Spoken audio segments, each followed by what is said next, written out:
জ্যামিতির এই পার্টের ম্যাথটা আমরা খুব সহজে সলভ করে ফেলতে পারবো খুব দ্রুত।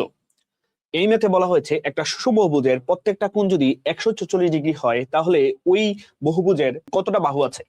তো এই টাইপের ম্যাথগুলো করার জন্য আমরা খুব সুন্দর একটা ট্রিক্স এর মাধ্যমে হচ্ছে ম্যাথগুলো সলভ করতে পারি। সেই ট্রিক্স হচ্ছে এরকম যে আমরা সব সময় 360 লিখবো।